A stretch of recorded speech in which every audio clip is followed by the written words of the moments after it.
Well, it's the 15th of December, 10 days and counting. Panicked yet? Hopefully not. I was asked at Thanksgiving several weeks ago now, are you ready for Christmas? Got all the prep? I said, not all the prep is done. Got all your shopping done? Expecting to find another comrade in arms who might dare rush out here, there, hither and yon, panicking and buying. I said, all done.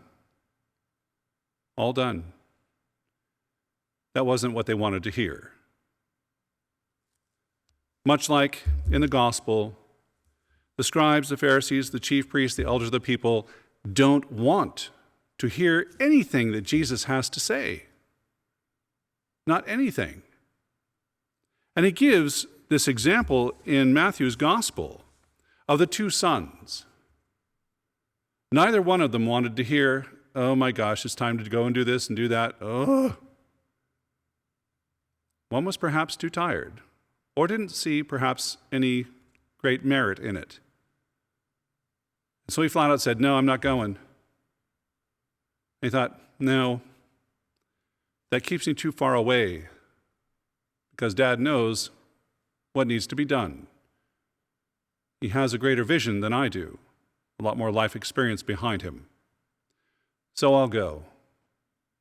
The second son, of course, yes, sir. Christmas is 10 days away. You betcha. Whatever you want me to do, I'm going to do. You want to move the house 5 feet to the left? I'll do that. Repaint it? Sure. What color? Anything you want done? I'll do it. Got it. And proceeds just simply, okay, back to my game. Out of the room. Wonderful. I'm back in my own little world. They're again too far from the Father's will. I thought, and I'm sure at home these days, as you're watching the Mass live streamed, you might have the little ones. And how does this relate to the younger set? How do they understand God's will and where we stand with God's will? And so I thought of a favorite character. And if you're doing God's will, you are near. And if you're not, far. Do you want to be near or far? Enough of that. But it's simple.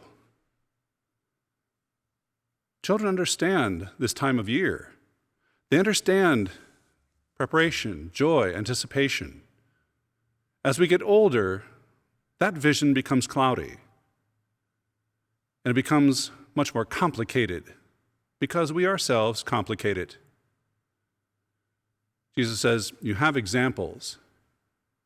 Some of the worst people, in your opinion, have heard God's call to a better life, and they have responded. When will you do the same? Was probably Jesus' next question to the scribes, the chief priests, the elders of the people.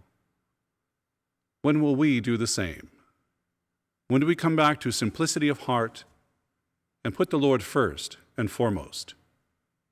Everything else does fall into place.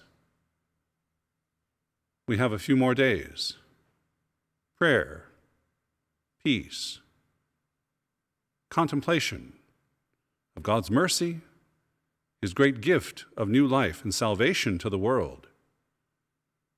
Let us not miss this opportunity amidst sales and online this and online that, worrying about this and worrying about that. What is required is that we are near to God, and that our human heart does not keep us far from Him.